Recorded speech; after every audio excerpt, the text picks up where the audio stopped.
Bonjour de nouveau à toutes et à tous. On est de retour sur le plateau de télévision donc de ce salon du CBD au Paris Event Center, première édition, je le rappelle, du salon du CBD. On va parler du CBD, de l'approche médicale à l'approche bien-être. Alors certains médecins contestent cette pertinence médicale du CBD bien-être. Pour eux, le CBD bien-être entre guillemets n'existe pas et devrait entrer dans la case médicaments afin d'en assurer qualité et traçabilité. Pour la filière CBD, comme pour toute vitamine d'ailleurs, il y a un dosage, ça on le verra, il y a un dosage à surveiller. En dessous d'un certain dosage, eh bien, le CBD peut tout à fait entrer dans la catégorie composants alimentaires et donc dans cette catégorie bien-être sans être soumis forcément à cette autorisation sur le marché comme pour un médicament. Alors, médicaments ou outils de bien-être, c'est le sujet qu'on va aborder aujourd'hui. Pour faire le tour de ce sujet avec moi, Pascal Dweck, bonjour et merci beaucoup de votre présence. Bonjour Fanny. Alors vous êtes médecin spécialiste du cannabis médical, conférencier et aussi bien sûr auteur de plusieurs ouvrages sur le sujet. Vous avez également été membre du comité scientifique spécialisé temporaire chargé de rendre un avis sur la pertinence du cannabis médical. On avait 13 experts médecins. Le décret posant le cadre de l'expérimentation du cannabis médical, on sait qu'il est issu de ce comité. Alors, le CBD, je l'ai dit, on le rappelle, ce CBD, il vient de l'univers médical pour aller potentiellement vers le bien-être. Alors, j'aimerais qu'on commence avec vous, comme vous êtes expert sur le cannabis, de nous expliquer l'histoire du CBD. D'où ça vient? Alors, rapidement sur l'histoire du CBD, le CBD, il vient de l'univers scientifique, il vient du monde médical. Vous le savez probablement, mais en tout cas, le CBD a été identifié dans les années 40 par une équipe de scientifiques américains. Ce sont ensuite les Israéliens qui ont identifié précisément la configuration de la molécule du CBD, ça c'était dans les années 70. Et puis, dans les années 90, on a découvert le système endocannabinoïde. Ça, c'est une découverte majeure dans le monde du cannabis et des phytocannabinoïdes, puisqu'on a découvert que nous possédions chacun notre propre système pour pouvoir gérer l'ensemble des fonctions que le cannabis peut effectivement faire, peut moduler. Et donc, on a découvert que nous avions dans notre organisme des récepteurs spécifiques pour ces phytocannabinoïdes et surtout des molécules endocannabinoïdes, c'est-à-dire que nous produisions nous-mêmes des molécules pour pouvoir interagir avec ce système et pouvoir équilibrer un certain nombre de fonctions. Voilà.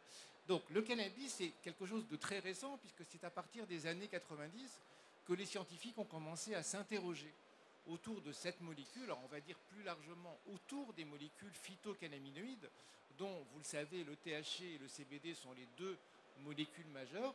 Et c'est à partir de cette période-là que les recherches ont commencé pour essayer de comprendre comment fonctionnait chacune de ces molécules, quelles étaient ses propriétés.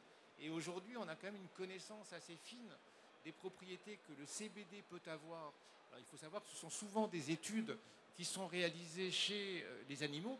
Donc ce ne sont pas des études qui sont réalisées chez l'homme, mais on a pu définir toutes les propriétés que pouvait avoir le CBD. Et à partir de ce moment-là, d'après ces propriétés, effectivement, a commencé à s'ouvrir à la fois le monde du cannabis médical et puis l'univers du cannabis bien-être dont on va reparler, j'imagine, tout à l'heure.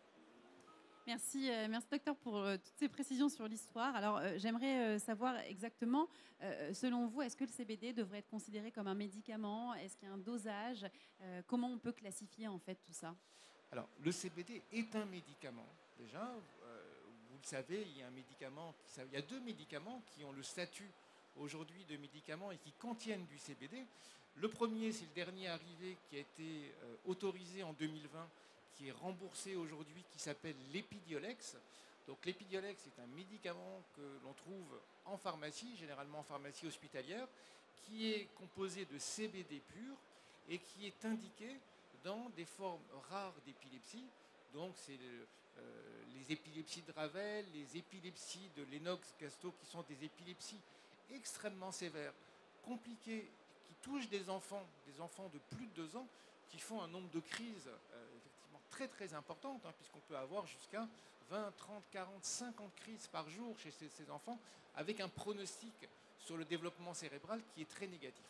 On a découvert en début des années 2000, et vous avez entendu parler de Charlotte Figi, cette jeune enfant qui avait l'une de ces maladies et pour lequel on a découvert que l'utilisation du cannabis médical pouvait effectivement transformer complètement la vie de ces enfants. Il s'avère que la variété de cannabis que prenait cette Charlotte était une variété qui était très riche en CBD, et c'est de là qu'on a pu identifier que le CBD pouvait avoir un intérêt comme effet anticonvulsivant.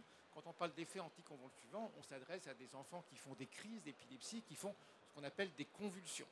Donc le CBD aujourd'hui existe dans un médicament qui s'appelle donc l'Epidiolex. C'est un médicament où on donne des doses chez ces enfants de 10 à 20 mg kilo jour.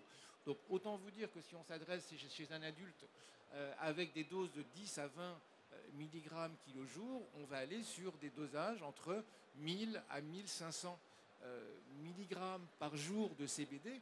Alors, est-ce qu'il faut avoir peur de 1000 à 1500 mg par jour de CBD? Pas nécessairement. Par contre, vous le savez, c'est un impact coût qui est important, parce que si on s'achète dans l'univers du bien-être du CBD pour consommer du 1000 à 1500 mg par jour, là, il y a effectivement un retentissement sur le coût qui est important. Donc là, on est sur un médicament qui a obtenu une autorisation de mise sur le marché, c'est-à-dire qu'il a mis en place tout un tas d'études cliniques qui ont été financées par un laboratoire pharmaceutique qui a développé ce produit. Et le deuxième produit, je termine sur votre question, Fanny, c'est le Sativex. Le Sativex est un médicament qui a obtenu son autorisation de mise sur le marché en France en 2014. Ce médicament comprend du THC et du CBD en rapport équilibré, c'est-à-dire qu'il y a autant de THC que de CBD, et il est indiqué dans les formes, dans la spasticité douloureuse de la sclérose en plaques. Donc ce sont des formes effectivement assez sévères pour lesquelles ce médicament peut avoir un effet positif, mais il n'a pas été autorisé en France, en tout cas il n'a pas été commercialisé en France, tout simplement parce que les autorités de santé ne se sont pas entendues avec le laboratoire sur le prix de ce médicament. Donc le médicament est autorisé en France, mais il n'a pas obtenu le remboursement. Donc autant dire qu'il n'existe pas puisque personne ne le délivre. Donc ça c'est oui pour vous répondre. Le monde du CBD a un volet médicament qui est un volet important, puisque des études cliniques ont été développées, des études cliniques de qualité pour effectivement donner à ce médicament un vrai statut. Et de l'autre côté, il y a tout le développement que vous connaissez, c'est celui qui vous intéresse, du CBD dans le monde du bien-être, ce qu'on va peut-être appeler le cannabis bien-être, à des doses qui sont généralement beaucoup moins élevées, parce que là, on reparlera peut-être des sujets du dosage, et pour des indications qui ne sont pas les mêmes, parce que quand on parle de médicaments, on parle de malades qui ont des maladies généralement sévères, et on parle de professionnels de santé, des médecins qui vont prescrire le produit et des pharmaciens qui vont le délivrer. Donc on est vraiment dans un cercle, on va se dire, médical et d'encadrement médical. Dans le monde du bien-être, on va effectivement toucher des personnes qui recherchent un effet apaisement, calmant sur l'anxiété, une normalisation ou une correction des troubles du sommeil, et puis pour certains, un soulagement de certaines douleurs qui sont plutôt des douleurs légères en général. Alors justement, vous en parliez tout à l'heure, le dosage, l'histoire du dosage est importante. On va en venir. J'aimerais que vous puissiez nous expliquer les différentes formes de cannabis, la différence THC-CBD, les dosages qui peuvent soigner certaines maladies, comme vous le disiez ici, pour soigner les douleurs légères. Il y a vraiment un dosage à surveiller, une classification finalement qui va changer complètement la donne. Alors, si on se dit quelles sont les différentes catégories de cannabis. Là, je fais un peu zoom arrière, je parle du cannabis au sens large. Pour moi, il y a 4 catégories différentes de cannabis. La première catégorie, vous la connaissez tous, c'est le cannabis récréatif. Donc là, vous savez qu'en France, on est le plus gros pays consommateur d'Europe en cannabis récréatif. Et le cannabis récréatif, c'est quoi? C'est le cannabis qui est acheté au marché noir, c'est le cannabis qui est cultivé par certaines personnes qui font de l'autoculture. Donc c'est la consommation dans un contexte illégal de variétés de cannabis qui ont été sélectionnées avec le temps pour avoir des taux de THC de plus en plus importants. Donc ce qu'on va rechercher quand on consomme du cannabis récréatif, ce sont des variétés qui vous défoncent, qui vous rendent stone, et c'est le THC qui est l'acteur majeur qui est recherché dans ce cas-là. Donc ça, c'est la première variété, c'est la plus connue, c'est celle effectivement dont on parle le plus aujourd'hui, notamment puisqu'il y a le sujet de la légalisation qui est toujours en arrière-plan. La deuxième catégorie, c'est le CBD pharmaceutique. Je viens d'en parler. C'est effectivement les médicaments à base de CBD qui ont été développés dans des indications bien particulières. Et puis la troisième catégorie, c'est le cannabis médical. Le cannabis médical, donc là on est dans le cadre de l'expérimentation dont vous avez probablement entendu parler, expérimentation qui a démarré en mars 2021, qui va toucher 3000 patients, qui a 5 indications spécifiques. Le cannabis médical, c'est l'utilisation de la plante cannabis dans un cadre médical, c'est-à-dire on s'adresse à des malades qui sont des malades sévères, qui ont des pathologies et des symptômes sévères pour lesquels les traitements existants n'ont pas pu les soulager, c'est-à-dire que les traitements existants soit étaient inefficaces, soit étaient mal tolérés, donc ces patients ne pouvaient plus en bénéficier, et dans un cadre où ce sont des médecins, généralement hospitaliers aujourd'hui, et des pharmaciens qui délivrent. Donc il y a un encadrement médical, et là c'est l'utilisation de la plante. Alors juste une précision, moi pourquoi je suis rentré dans le comité scientifique cannabis médical, c'est parce que je suis entré en tant que représentant de patients, notamment dans la sclérose en plaques. Donc j'ai une sclérose en plaques, j'ai un certain nombre de symptômes avec ma sclérose en plaques qui sont des symptômes handicapants, et j'ai été inclus, j'ai eu la chance d'être inclus, c'est pas moi qui ai choisi, c'est les médecins qui m'ont inclus dans l'expérimentation, c'est-à-dire que moi aujourd'hui, je prends du cannabis médical matin, midi et soir pour soulager mes symptômes. Alors, qu'est-ce qui est particulier dans le cannabis médical? C'est que les modes d'administration qui existent sont des huiles, des fleurs séchées, avec 3 variétés différentes de cannabis. Donc, les 3 variétés différentes sont liées au ratio THC-CBD. Si vous êtes familier avec ce ratio, c'est extrêmement important. C'est ce qui va permettre de différencier des variétés de cannabis entre elles et surtout de pouvoir choisir le bénéfice que va pouvoir apporter tel ou tel ratio. Donc les 3 ratios qui ont été mis à disposition des médecins dans le cadre de l'expérimentation, c'est un ratio THC-CBD équilibré, autant de THC que de CBD dans la variété, un ratio THC dominant, c'est-à-dire beaucoup de THC, quasiment pas de CBD, et un ratio CBD dominant, donc beaucoup de CBD et quasiment pas de THC. C'est peut-être cette forme-là qui ressemblerait le plus à celle du cannabis bien-être, avec des huiles et des fleurs séchées. Voilà. Pourquoi huile et fleurs séchées? Vous êtes peut-être familier avec ça. Les huiles et les fleurs séchées n'ont pas la même ce qu'on appelle biodisponibilité ou la même absorption en termes de rapidité. Donc quand vous prenez des huiles, pour quelqu'un qui a des douleurs par exemple, on va essayer de lui donner matin et soir des huiles. Comment dire, le délai d'absorption de l'huile, c'est de 1 heure à 2 heures, donc ça n'a pas un soulagement immédiat, mais par contre la durée d'efficacité est beaucoup plus longue. Quand vous prenez des fleurs, vous avez une absorption, parce que vous utilisez ces fleurs en vaporisation avec des vaporiseurs, vous avez une absorption qui est très rapide, c'est-à-dire que vous en ressentez le bénéfice dès 30 secondes, 1 minute, mais par contre la durée d'efficacité est beaucoup plus courte parce que vous allez être sur une durée d'action de 2 heures, 3 heures maximum. Alors quand on est médecin et quand on est dans le cadre de l'expérimentation, on va jouer avec les différents modes d'administration, c'est-à-dire qu'on va donner généralement matin et soir ou matin, midi et soir de l'huile pour essayer de calmer les symptômes que l'on recherche de calmer. Et puis on va utiliser les fleurs si jamais il y a des poussées aiguës de douleur. C'est-à-dire que sur ce fond de traitement, il peut y avoir effectivement des moments où les personnes ont encore des douleurs ou ont ce qu'on appelle une douleur paroxystique, c'est-à-dire une poussée douloureuse. Et là, à ce moment-là, l'utilisation de la fleur séchée vaporisée va permettre effectivement d'essayer d'écrêter, de réduire ces poussées douloureuses qui surviennent à des moments précis. Merci, c'est très clair pour toutes ces explications. J'aimerais qu'on vienne dans le médical, on reste dans le médical en fait avec cette expérimentation. Il y a un point important puisqu'aujourd'hui, c'est vrai que on le disait en off quand on discutait de toute façon avant cette conférence, que les médecins ne sont pas formés aujourd'hui au cannabis médical. C'est vrai qu'il y a encore beaucoup de travail à faire là-dessus. Pourquoi est-ce qu'on a encore, je dirais, cette méconnaissance du cannabis? Pourquoi est-ce qu'on ne forme pas plus les médecins et comment pallier à ça? Alors, moi, je suis médecin, pas dans mes études, c'était il y a quelques années, mais ça n'a pas changé depuis.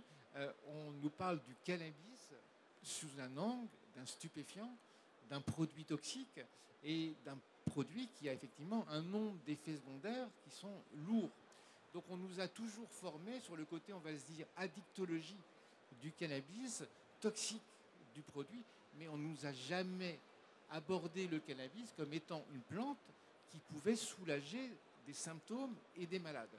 Donc tous les médecins, aujourd'hui, les jeunes, les vieux, sont logés à la même enseigne. Pour eux, le cannabis fait partie des produits toxiques.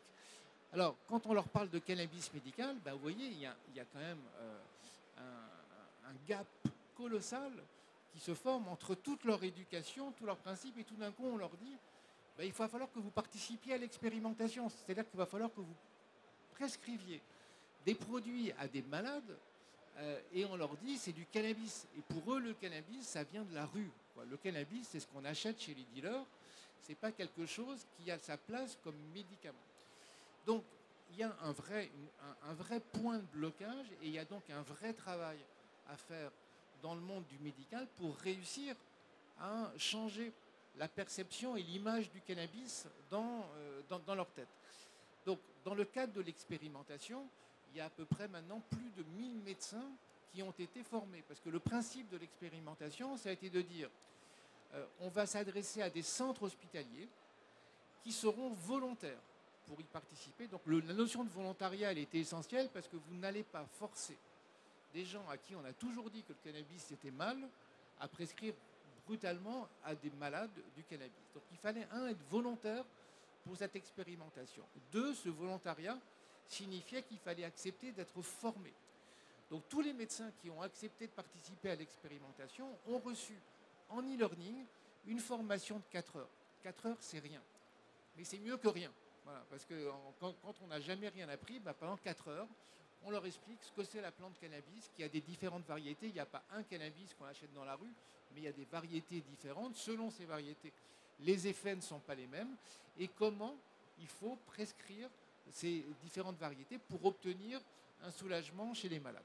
Donc il y a un véritable enjeu de formation. Et aujourd'hui, l'expérimentation qui s'adresse à 3000 patients a à peine atteint encore les 1000 patients qui ont été inclus, alors que l'on pensait que ces 3000 patients, il y aurait la queue pour ces patients-là, et que dès le premier mois, les 3000 patients seraient inclus.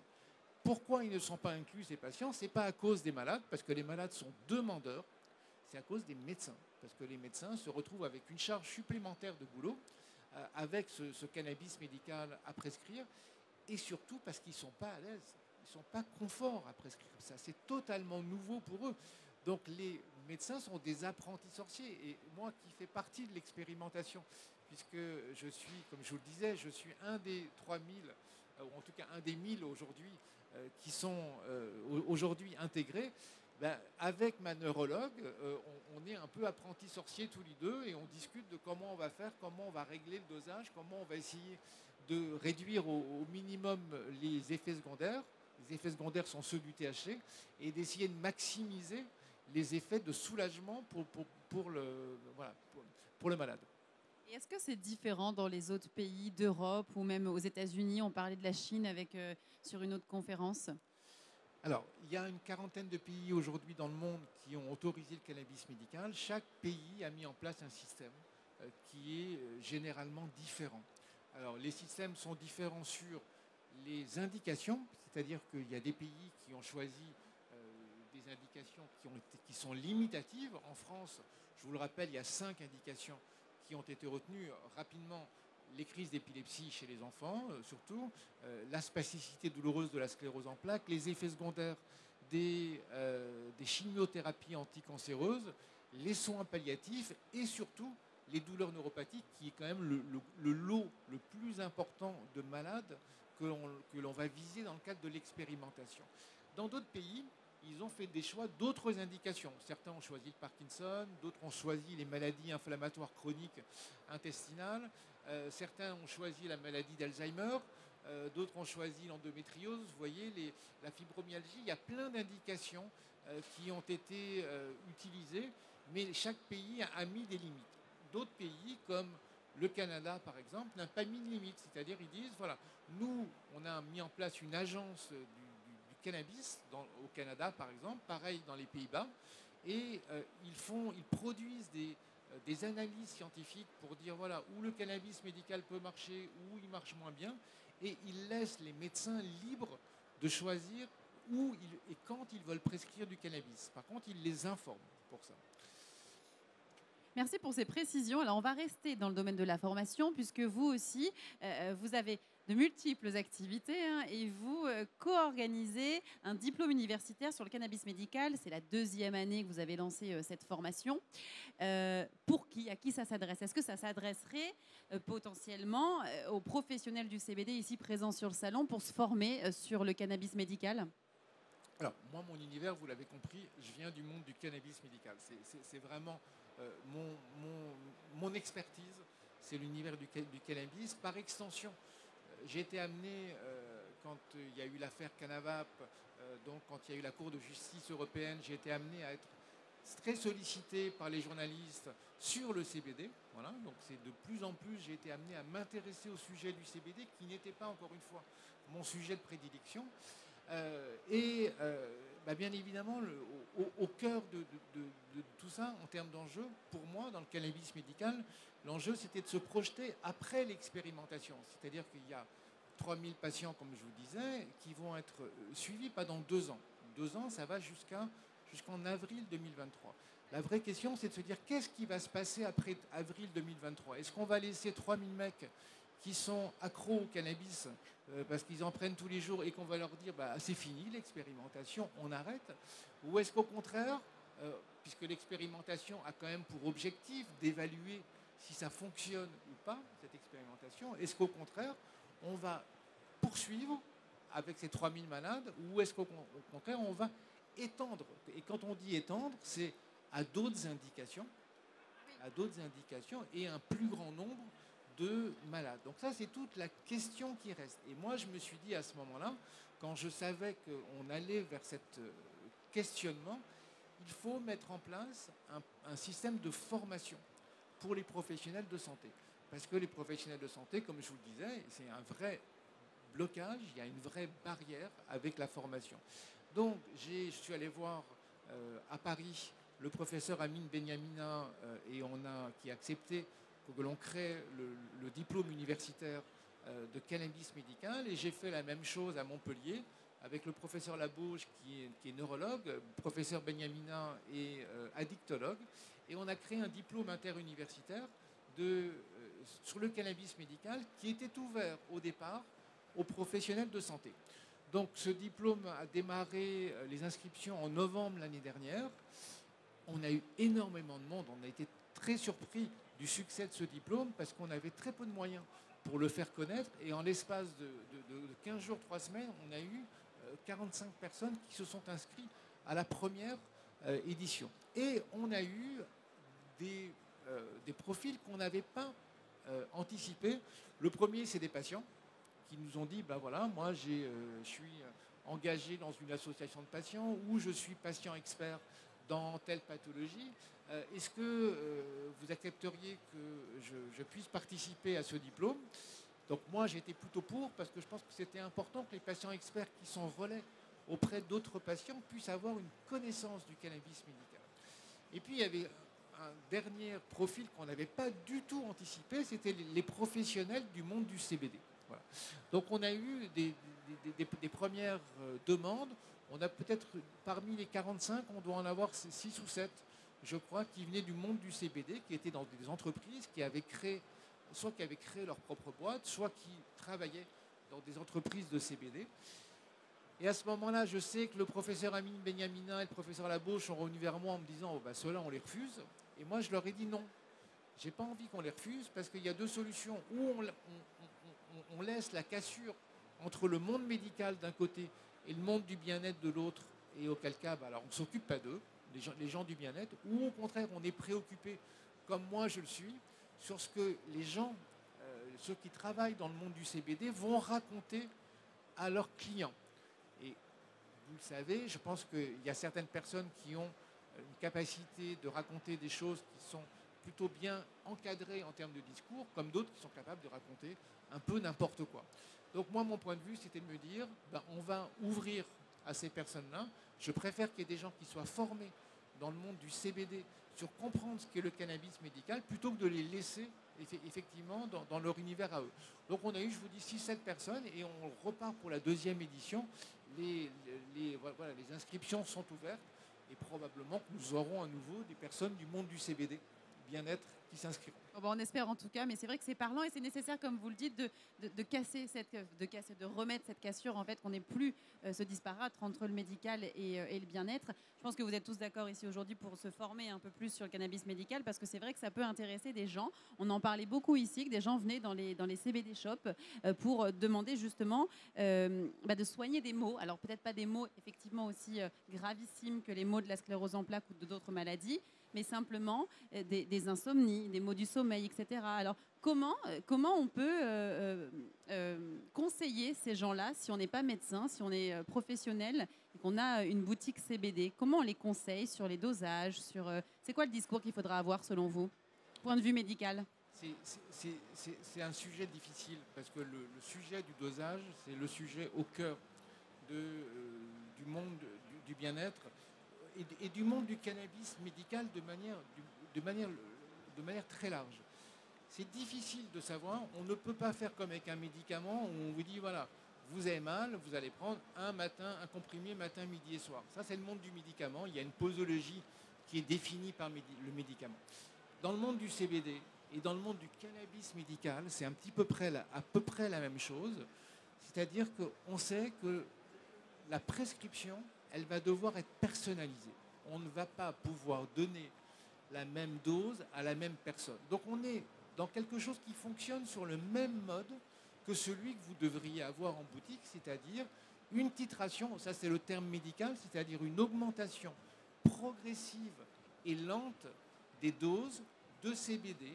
Le cannabis médical, c'est la même chose. Quand vous démarrez avec le cannabis médical, on démarre, le cannabis médical, les huiles, c'est des pipettes en millilitres. Donc c'est une pipette d'un millilitre, on ne compte pas les gouttes, on compte le millilitre.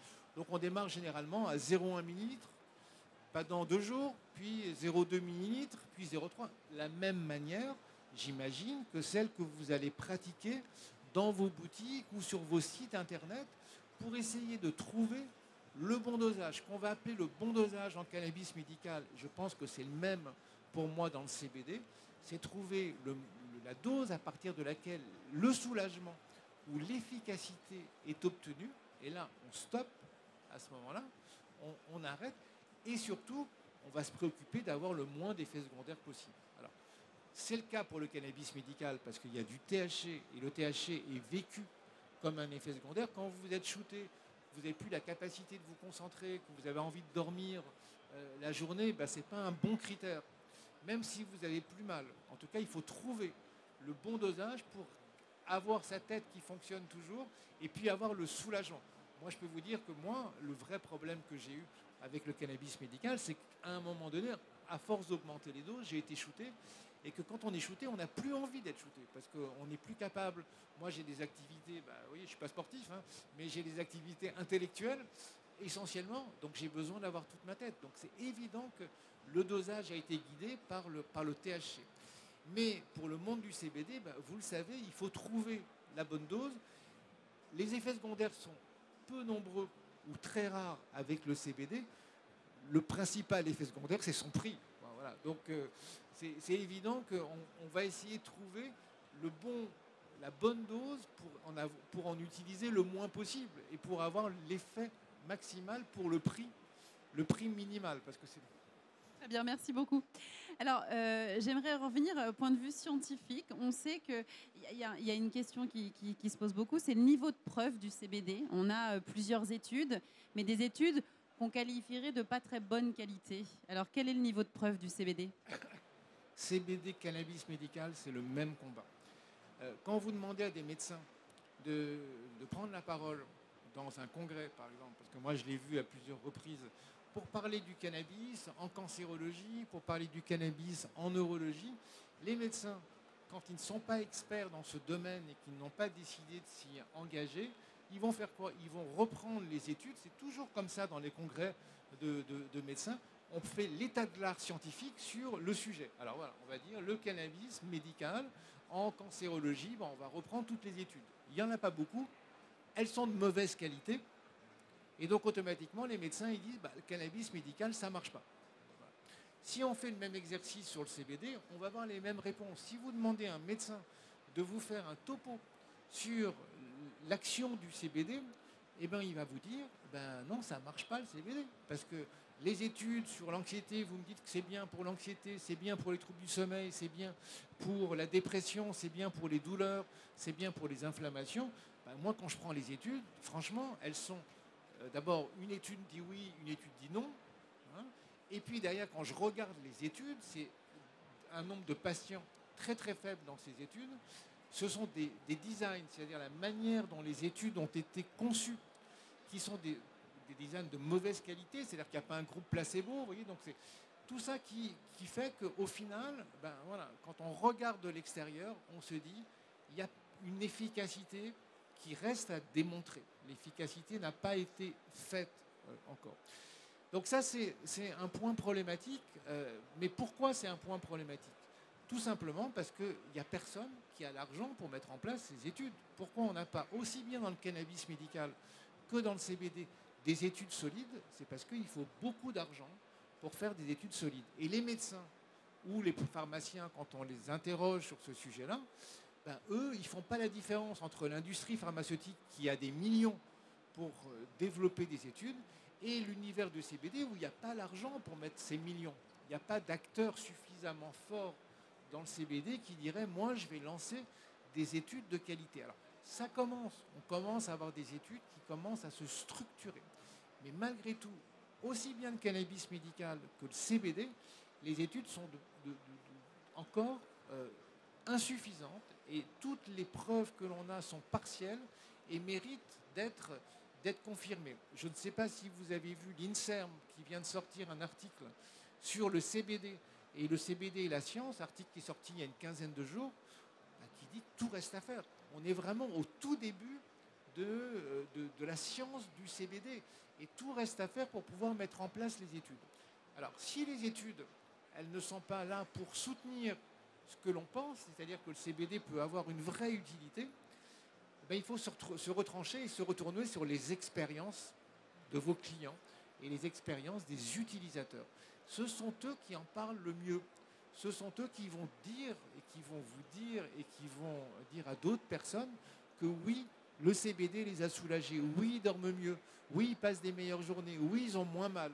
Voilà. Et ça, c'est vraiment important. Mais maintenant, ce qu'on n'a pas, c'est les preuves scientifiques qui permettent d'objectiver ces bénéfices. Alors, j'aimerais qu'on parle maintenant un peu de la concurrence qui pourrait être faite aux acteurs du CBD avec les CBD shops. C'est potentiellement l'arrivée du CBD en pharmacie. Est-ce que vous y croyez à cet avenir-là?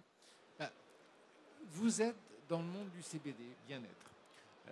Les pharmaciens, eux, alors il y a des boutiques qui fleurissent partout, à une vitesse démentielle, puisqu'on est passé, je crois, avant l'été à 400 boutiques, on est à 1700 boutiques aujourd'hui, donc c'est un secteur qui est en train d'exploser complètement. Et les pharmaciens et les médecins, ils vous regardent d'un drôle d'air quand même, parce qu'ils se disent, mais c'est quoi ces mecs qui sont en train de se préoccuper d'apaiser les personnes sur des sujets qui sont des sujets quand même santé. L'anxiété, les troubles du sommeil, la douleur, c'est des sujets santé. Donc, les médecins se posent ces questions, les pharmaciens de la même manière, avec deux façons de réagir. Certains vont se dire, ça c'est n'importe quoi, c'est du Far West, dans ces boutiques, c'est pas du monde médical, donc moi, ça ne m'intéresse pas.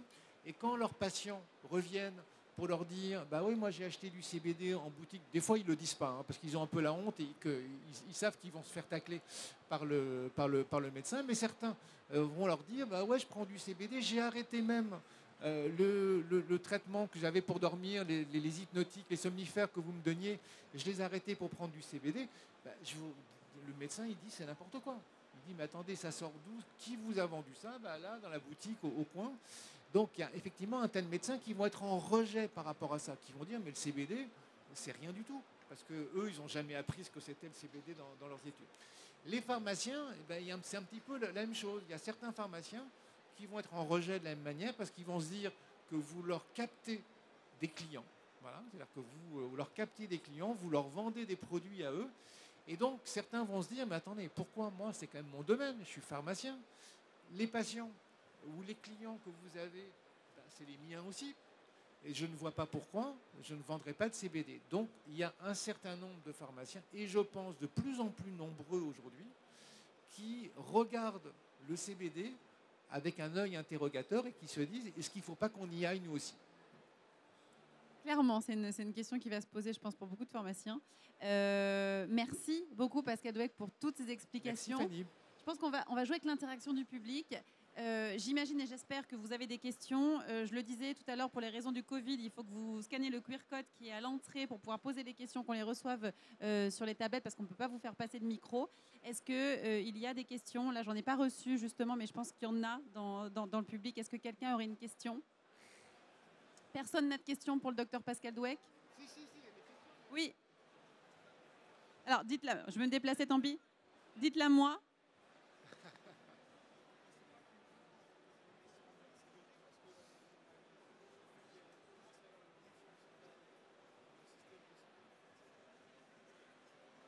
Bonjour. Bonjour. Alors en fait, je voulais revenir sur ce que vous avez dit. En fait, J'entends rien, excusez-moi. je voulais revenir sur ce que vous aviez dit. En fait, il y a beaucoup de gens en fait qui commencent à s'orienter vers le CBD, vers d'autres médecines aussi. Vous ne pensez pas que c'est un peu dû aussi à la conjoncture actuelle, que les gens se méfient un peu de plus en plus du système de santé, des choses qu'on nous propose en fait? Il y a de plus en plus de gens qui s'orientent vers le CBD. Vous avez raison, mais pour une raison très simple. Je pense que le CBD fait fantasmer.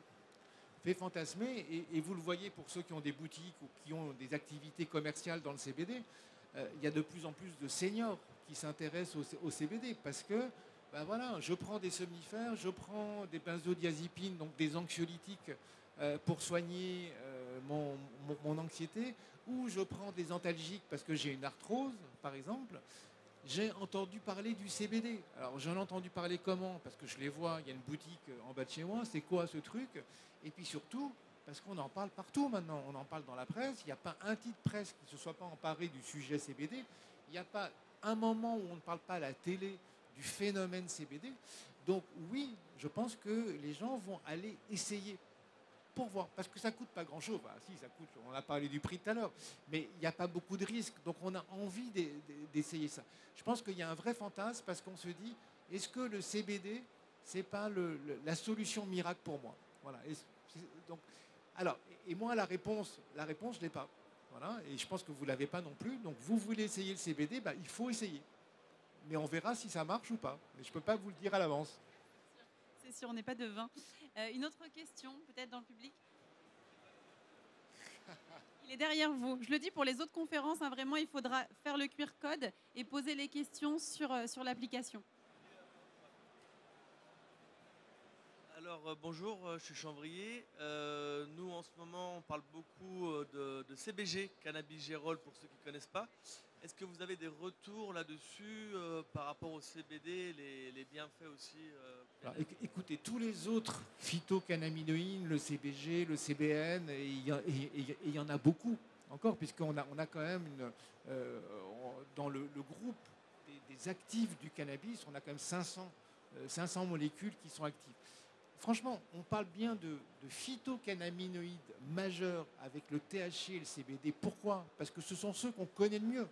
Mais quand je dis qu'on connaît le mieux, on ne connaît pas tout encore du THC et du CBD. Et il y a encore des possibilités quand même phénoménales, puisqu'on parle du CBD avec le Covid-19, on parle du CBD dans la maladie d'Alzheimer, on parle du CBD dans le cancer. Bon, à un moment donné, il faut aller quand même, il faut être prudent par rapport à tout ça. Mais maintenant, on sait que le CBD, il a un potentiel qui reste à préciser, extrêmement important. Ça, c'est le CBD. Maintenant, quand vous me parlez effectivement du CBG, du CBN et de toutes ces autres molécules, ben oui, chacune de ces molécules recèle un potentiel important. C'est-à-dire qu'on a finalement, avec le CBD et avec le cannabis plus précisément, avec le cannabis, on a un potentiel de molécules qui, à l'avenir, vont peut-être nous permettre de découvrir des nouveaux effets. Mais on est, encore une fois, je répète toujours la même chose, au tout début de l'histoire. Merci beaucoup. Alors, une autre question dans le public, donc je vous repasse le micro. Ma question était simple, vous disiez qu'il n'y avait pas beaucoup d'études, mais malgré le fait que ça se démocratise dans beaucoup de pays, le cannabis médicinal, notamment aux États-Unis, c'est pas basé sur des études, alors il n'y a pas d'études scientifiques vraiment. On n'a pas d'études. On a des études. Démocratisation. Mais on a des études, et encore une fois, le principe est le même. Il y a des études qui vont montrer que ça ne marche pas, des études qui vont montrer que ça marche, et dans tous les cas, une puissance de l'étude elle-même qui est faible. C'est-à-dire pas de patients, ou un nombre limité de patients, et puis pas de groupe comparateur avec un placebo, et donc un design de l'étude qui est pauvre, tout simplement. Et ça, dans un univers médical qui a été formaté par l'industrie pharmaceutique, c'est vrai que vis-à-vis des professionnels de santé, on n'est pas crédible. Les preuves qu'on a ne sont pas crédibles. Le cannabis médical, j'en parle souvent, je suis désolé, mais moi je dis toujours, ceux qui en parlent le mieux, ce sont les malades qui en parlent le mieux, parce qu'on n'a pas besoin d'études chez ces gens-là. Les malades vous racontent comment leur vie a été transformée avec l'utilisation du cannabis médical. Les études n'arrivent pas à le démontrer parce qu'on n'a pas réussi à faire des bonnes études. Donc voilà, je pense que c'est surtout ça qui est important. On en est au début de l'histoire avec surtout des retours patients qui sont assez extraordinaires, mais des études médicales qui sont très pauvres. Pardon ?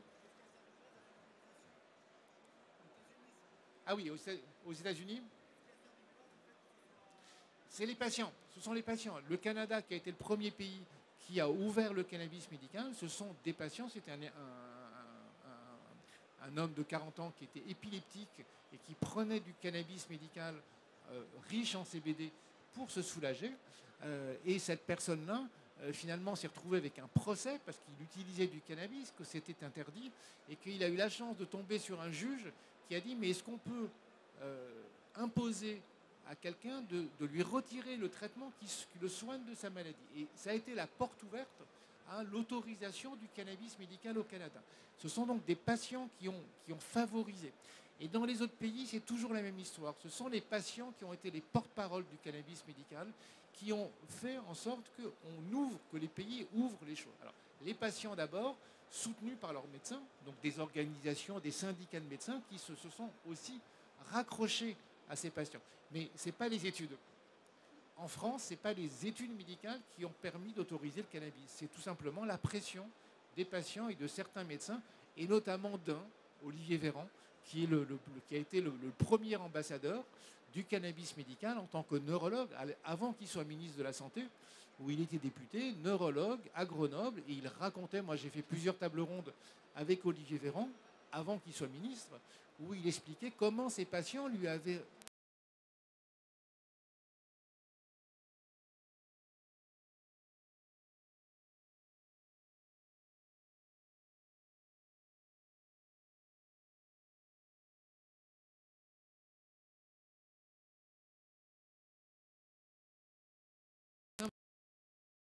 fortement réduit tous les effets secondaires. Donc,